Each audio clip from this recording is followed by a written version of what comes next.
جب حضرت عثمان غنی رضی اللہ تعالیٰ عنہ کا محاصرہ کر لیا گیا اور یہ خلافت کا آخری آپ کا دور ہے، 82 سال کی عمر تھی اس وقت آپ کی، اور یہ تاریخ کا دردناک باب ہے کہ حضرت عثمان غنی پر 40 دن تک پانی بند رہا۔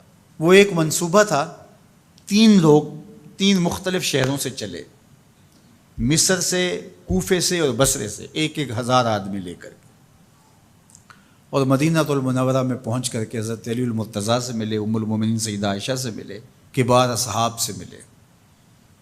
تو جو انہوں نے کہا تو انہوں نے ان کو کہا کہ نہیں، ایسی کوئی بات نہیں، فہمائش کر کے واپس بھیج دیا۔ حضرت عثمان غنی رضی اللہ تعالیٰ عنہ پر اقربا پروری کا الزام عائد کیا تھا، تو انہوں نے کہا کہ کوئی ایسی بات نہیں ہے۔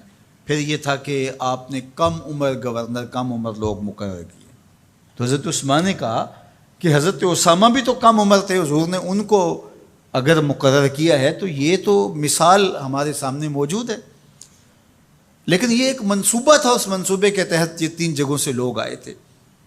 وہ 3 دن کی مسافت کے بعد پھر تینوں واپس آ گئے، تو یہ ایک سوالیہ نشان ہے کہ تینوں کیوں واپس آ گئے، کوئی ایک تو نہ آتا نا۔ تو یہ سب طے شدہ منصوبہ تھا، اور پھر انہوں نے مدینہ المنورہ کو گھیر لیا، اور جس طرح سے بلوائیوں نے حالات پیدا کر دیے۔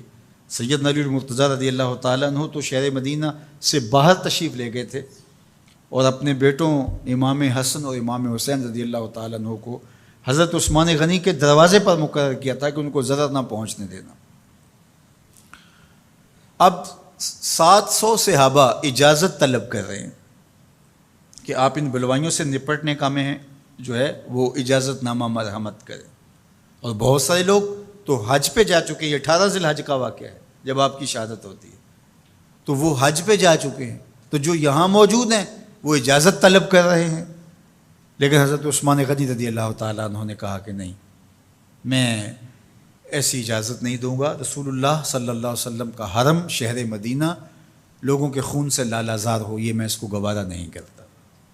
افواج موجود ہیں، اور دنیا کی تاریخ میں آپ کو ایسا نہیں ملے گا کہ اتنی بڑی حکومت کسی کے پاس ہو اور وہ خود گھیر لیا جائے، اس کا پانی بھی بند ہو جائے، اور وہ حکم دے کہ نہیں، میرے لیے آپ ایک قطرہ بھی خون نہیں بہائیں گے۔ بلکہ آپ کے غلاموں نے جب تلواریں اٹھا لی تو آپ نے فرمایا کہ میرا حکم ہے کہ تم تلواریں نیچے رکھو، بلکہ میں تمہیں یہ آفر دیتا ہوں کہ جو غلام لڑے گا نہیں اور یہ میرے سے عہد کرتا ہے وہ آزاد ہے۔ حضرت ابو ہریرہ رضی اللہ تعالیٰ عنہ، حالانکہ یہ پڑھنے پڑھانے والے لوگ تھے، تعلیم و تعلم سے ان کا تعلق تھا، لیکن وہ بھی تلوار لے کے حضرت عثمان غنی کے دفاع میں آ گئے۔ لیکن حضرت ابو ہریرہ رضی اللہ تعالیٰ عنہ کو بھی حضرت عثمان غنی روک دیتے۔ مالک بن اشتر کہنے لگا کہ ہم آپ کی دستبرداری کے خواہاں ہیں، آپ خلافت سے دستبرداری اختیار کر لیجئے۔ تو حضور علیہ الصلوۃ والسلام کے اس جانثار صحابی نے، حضرت عثمان غنی نے فرمایا یہ نہیں ہو سکتا۔ دستبردار کیوں نہیں ہوئے؟ لگتا تھا یہ سب سے زیادہ آسان تھا، لیکن حضور نے ارشاد فرمایا تھا، اے عثمان، تمہیں اللہ ایک قمیض پہنائے گا، لوگ اس کو اتارنا چاہیں گے، تم کبھی نہ اتارنا۔ تو اس سے مراد خلافت کی قمیض ہے، اور ان کی شہادت کی خبر بھی اللہ کے محبوب علیہ السلام نے دی تھی، اور اگر آپ دستبردار ہو جاتے تو یہ ایک کھلونا بن جاتا، بازیچہ بن جاتی خلافت۔ چند آدمیوں کے پریشر سے خلافت سے دستبرداری کرنا پڑتی۔ اچھا، ایک یہ سوال بھی پیدا ہوتا ہے، چند باغی تھے، ان کو کس طرح کچل دیا جاتا؟ لیکن حضرت عثمان غنی یہ نہیں چاہتے تھے۔ ایک تو یہ کہ مدینے کی حرمت پامال نہ ہو، اور دوسرا پورے عالم اسلام کو آگ لگانے کا جو منصوبہ تھا، 3 مختلف شہروں سے 1,000 آدمی لایا گیا ایک منصوبے کے تحت، اور انہیں لاشیں چاہیے تھیں، اور جو ان کے پیچھے کام کر رہے تھے نادیدہ ہاتھ، ان کا منصوبہ یہ تھا کہ یہاں سے مختلف سمتوں میں، یہ تینوں شہر مختلف سمتوں میں تھے، تینوں سمتوں میں جب لاشیں جائیں گی تو پورے عالم اسلام کو ہم جو ہے وہ خانہ جنگی کی آگ میں دھکیل سکیں گے۔ تو حضرت عثمان غنی ان سازشوں سے آگاہ تھے، تو سب سے اہون اور آسان یہ تھا کہ قربانی پیش کر دی جائے، اور پھر انہوں نے سن بھی رکھا تھا کہ 2 شہید ہیں، شہید تو انہوں نے بہرحال ہونا ہے، تو لہٰذا میں خلافت سے دستبردار بھی نہیں ہوں گا، اور شہر مدینہ کی حرمت بھی پامال نہیں ہونے دوں گا۔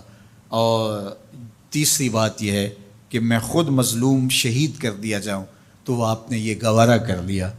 تو 18 ذوالحج تھا، جمعہ کا ہی دن تھا، اور حضرت عثمان غنی رضی اللہ تعالیٰ عنہ روزے سے تھے، عصر کا وقت تھا، قرآن مجید کی تلاوت کر رہے تھے۔ حضرت امام حسن، امام حسین اور حضرت عبداللہ بن زبیر اور دیگر لوگ آپ کے دروازے پہ پہرا دے رہے تھے، لیکن باغی پچھلے گھر سے دیوار پھلانگ کے آپ کے گھر میں داخل ہوئے اور تلوار سے وار کیا۔ آپ کی زوجہ حضرت نائلہ آگے بڑھیں اور ہاتھ سے روکنا چاہا، آپ کی انگلیاں کٹ گئیں۔ پھر دوسرا وار کیا تو حضرت عثمان غنی رضی اللہ تعالیٰ عنہ کا دایاں ہاتھ کٹ کے گر گیا۔ حضرت عثمان غنی رضی اللہ تعالیٰ عنہ نے افسوس کیا اور کہا کہ تم نے وہ ہاتھ کاٹ دیا جس سے میں وحی کی کتابت کیا کرتا تھا۔ پھر اس کے بعد آپ پر 9 وار کیے گئے اور آپ کو شہید کر دیا گیا، اور آپ کا خون قرآن مجید پڑھتے ہوئے اس آیت پہ گرا، فَسَيَكْفِيكَهُمُ اللَّهُ وَهُوَ السَّمِيعُ الْعَلِيمُ۔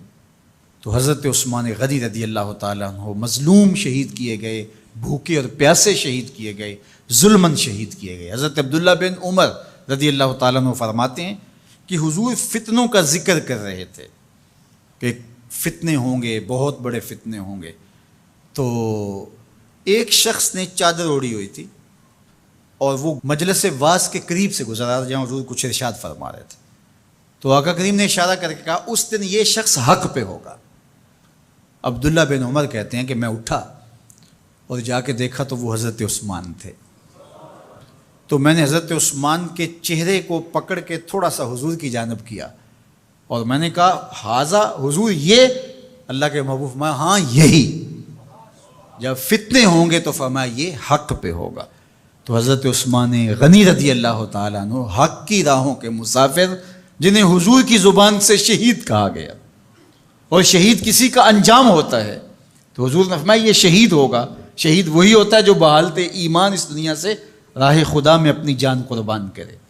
فرمایا فَإِنَّمَا عَلَيْكَ نَبِيٌّ وَصِدِّيقٌ وَشَهِيدَانِ، اے پہاڑ رک جا، تو جانتا نہیں تیرے اوپر اللہ کا ایک نبی ہے، ایک صدیق ہے اور 2 شہید ہیں۔ تو حضرت عثمان غنی رضی اللہ تعالیٰ عنہ عظمتوں کے مینار، اللہ اکبر۔ تو یہ حضرت عثمان غنی رضی اللہ تعالیٰ عنہ کا یہ کارنامہ تھا کہ آپ نے اپنی جان پیش کر کے امت کو جو ہے وہ فتنوں سے محفوظ کر لیا اور امت کو بچا لیا۔ حضرت عثمان غنی رضی اللہ تعالیٰ عنہ پہ کروڑوں رحمتیں، کروڑوں سلام۔ ہم آپ کی عظمت کو سلام پیش کرتے ہیں، عقیدتوں کا خراج پیش کرتے ہیں۔ حضور کی خدمت میں ایک جنازہ لایا گیا اور حضور سے عرض کی گئی حضور اس شخص کا جنازہ پڑھا دیجئے، تو حضور نے انکار کر دیا، کہا میں جنازہ نہیں پڑھاؤں گا۔ تو صحابہ نے عرض کیا یا رسول اللہ، کبھی ماضی میں ایسا نہیں ہوا، جب بھی کوئی جنازہ لایا جاتا ہے تو آپ جنازہ پڑھا دیتے ہیں اور آپ نے آج انکار کر دیا ہے۔ تو فرمایا یہ شخص میرے عثمان سے بغض رکھتا تھا اور اس کو اللہ نے بھی اپنی رحمتوں سے محروم کر دیا ہے۔ حضور نے اس شخص کا جنازہ نہیں پڑھایا جو مبغض عثمان غنی رضی اللہ تعالی عنہ۔ تو اب آپ اندازہ کیجئے وہ کتنا بدبخت شخص ہے جو حضرت عثمان سے بغض اور دشمنی رکھتا ہے۔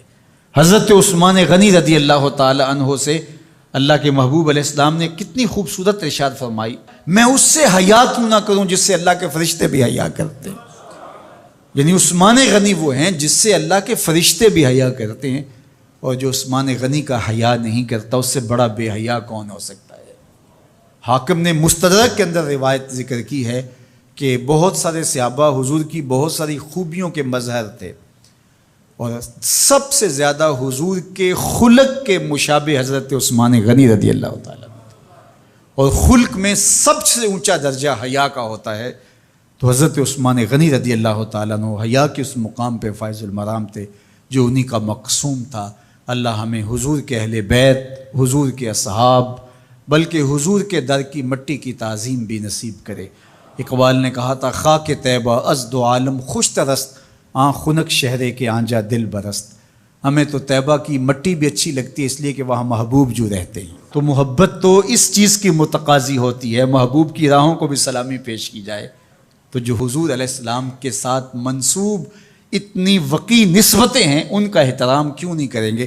تو حضرت عثمان غنی تو داماد رسول ہیں، حضرت عثمان غنی تو ذو النورین ہیں، حضرت عثمان غنی تو حضور علیہ الصلوۃ والسلام کے محبوب اور حضور علیہ الصلوۃ والسلام کے پیارے ہیں، ان کو جنت کی بشارت دی گئی ہے، عشرہ مبشرہ میں سے ہیں، 4 جلیل القدر خلفاء میں ان کا نام شامل ہے، اور پھر حضور کی 2 صاحبزادیاں ان کے نکاح میں آقا کریم نے ان کو شہید خود قرار دیا، اور میرے اور آپ کے آقا و مولا نے کہا آج کے بعد کوئی عمل عثمان کو نقصان نہیں دے گا، اور کہا عثمان سے میں حیا کیوں نہ کروں، اس سے اللہ کے فرشتے بھی حیا کریں۔